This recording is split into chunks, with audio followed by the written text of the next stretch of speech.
I linked up Susan Mudhoni to Sulu Kamau, the co-founder of Terra lifestyle company, which is behind the Terra cold-pressed juices. Sulu is an MBA graduate with years of experience in finance, having worked in the bank industry in South Africa for years. Hi Sulu, how are you doing?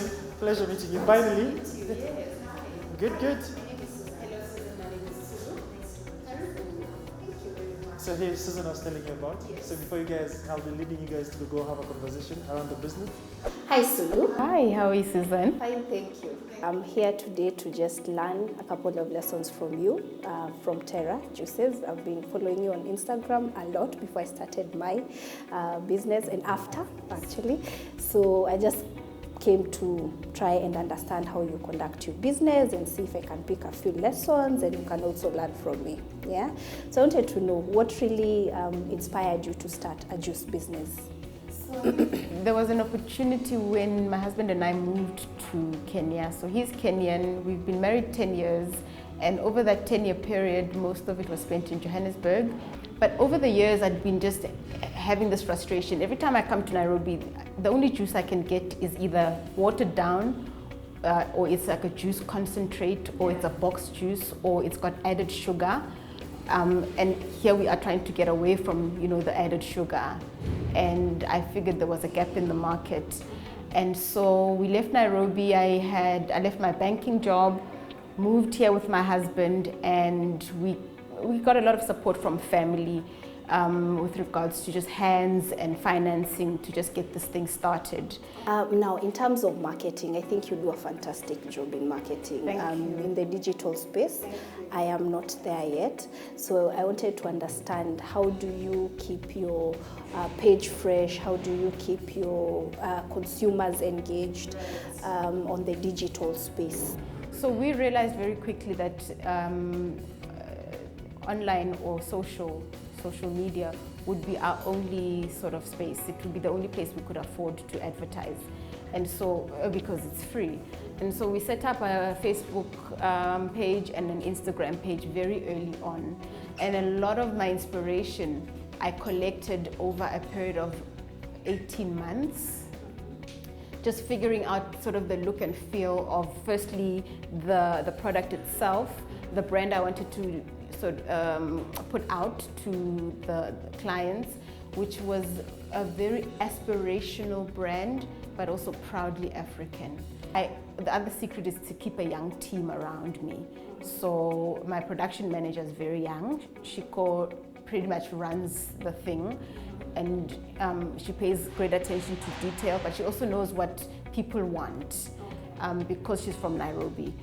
And then we also run a few specials. So we believe that nothing should go to waste. So we would juice in advance for one of the outlets, for example. Say we juice 100 bottles, and then the next morning they say they only need 50. Now we have 50 bottles that we need to sell. And then we found that using promotions on Instagram, it makes the juice move quickly, so we get our sales in, but also that exposure.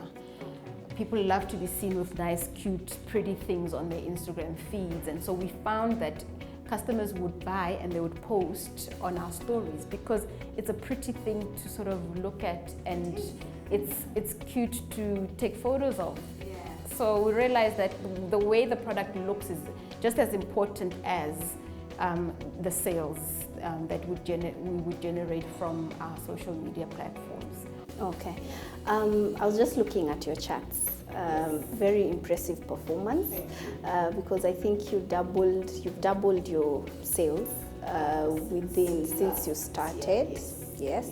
So what has been your biggest avenue to propel the business to this next level? Would you say it's the distribution to the different places that you sell? If you do distribute, is it the online sales? Is it bulk orders or events? Where would you say your biggest income comes from? So I think every element of our sales, it really counts and it really contributes to the bigger number. But what we found this year is that we started to realize that the online mattered and it contributed, but there was these outlets that we needed to find. so that our juice could be more accessible and available to a larger market. And I spent a lot of months doing business development, where you literally just find a place that you think your juice would sell, a place that would be suited for your kind of product. And then you go in, you ask to speak to the relevant person, be it walking into the office, be it a phone call, an email. We did everything. And I tell you, it's like casting a net, wide, and you catch 4 fish. And that's how we did it. And each month just organically grew. We started with 1, and then it was 2. And some months we're lucky, we get 3 at a go, but it's literally this constant and consistent slog. You've got to go to many doors and knock on all of them, and eventually 1 or 2 will open. Okay, so your juices, no sugar added, no water added, no preservatives. What's the shelf life? Because I would also want to go into the space of distributing. So what prolongs it? Because the quality of the juice I've had, it's very fine. So is it the machines that you use? Is it the ingredients that you use? What makes it that consistent? And what prolongs the life of your juice? Nothing prolongs the shelf life. Our shelf life is 3 to 4 days. For our own sort of personal use, so when I consume the juice, I know that it's good for 6 days, but we don't do that with customers. So KEBS requires that if it's 6 days, you give it a bit of a window in case a client does consume it on day 5, you know that it's still fine. So we keep a shelf life of 3 to 4 days. And then after that, we then consume the juice ourselves if there's still any juice left over. So there are no preservatives in the juice. The only saving grace is that there is some lemon and lime in some of the juice, which makes the period a bit longer, and that our seals are airtight.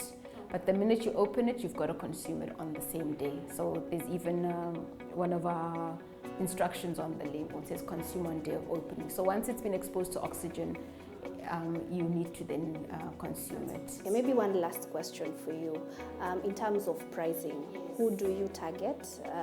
So in terms of pricing, how do you price your product? We priced it and we figured let's just get people onto the juice, and then once everyone's hooked, we'll have a look at readjusting the prices. We'd also, I know there are some juices that are cheaper to make than others, but we then decided on a standard pricing. So we average it out and then we charge one price for all the juices. So the juice will cost $260 when you buy it directly from us, and then the different outlets would then differ depending on where you are. So clientele does matter, but we also don't want to make it too expensive because we wanted to replace soda. We wanted to replace box juice. So we want you to be able to try it out, and if you like it, you're able to buy it if you want. We didn't want to price ourselves completely out of the market. Yeah. How do you manage your costs? Because I look at your packaging, it's fantastic. There's a lot of branding that you've put in here. So this comes with licensing and all these things, the bottling. So how do you manage your operational cost to make sure that you're still in business, you're still making a profit? In the process of getting the costing and the pricing right, it's really all about adjusting different things when the time is right. Our biggest input cost currently is our fresh produce. So we're constantly trying to source cheaper ways of acquiring the fresh produce without compromising on the quality of the ingredients. So that's a big one for us. What we don't touch is staff. So what we pay our staff is what we pay our staff. They are probably the most important part of this entire operation. Without them, we have no juice, we have no clean facility, we have no deliveries. So as long as you have priced your salaries and your wages correctly, the other stuff you can sort of look and move around. We have a great guy who does our labeling and our tagging for us, and depending on sort of the volumes, he's very flexible with trying to adjust and reduce prices for us. We also try and reduce, we do bulk order delivery orders just to try and reduce that cost. You've got to be flexible, and it's easy when you're sort of small and new. But yeah, certain things you've got to decide, this I'm not touching, this is what it is for these reasons. And then you start playing around with everything else.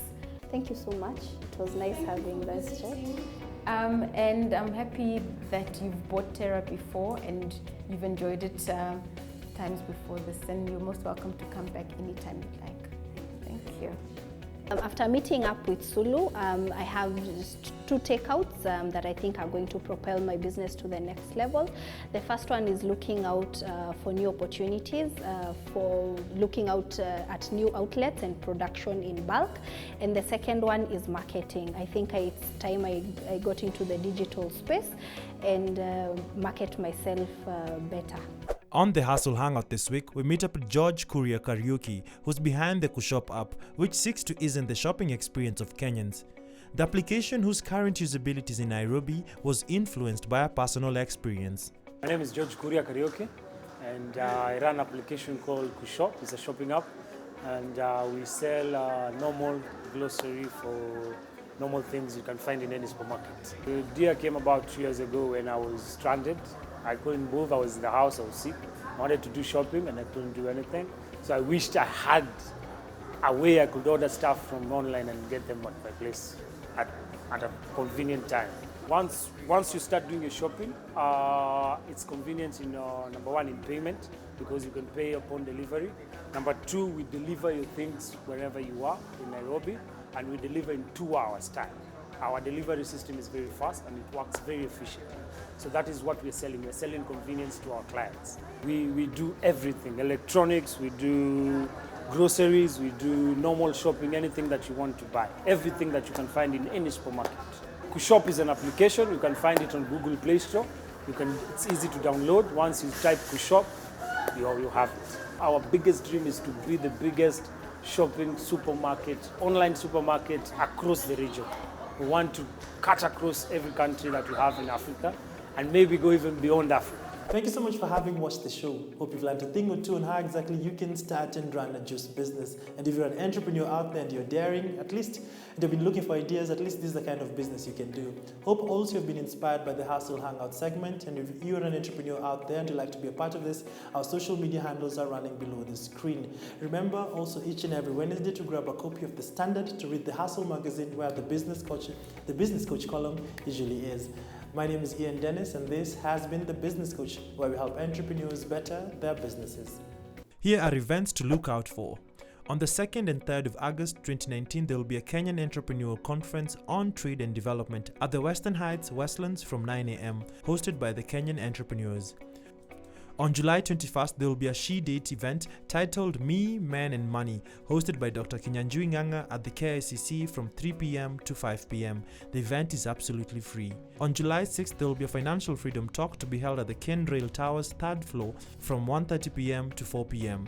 If you'd like us to mention your event or the Business Coach to be a part of your event, feel free to reach us on our social media handles.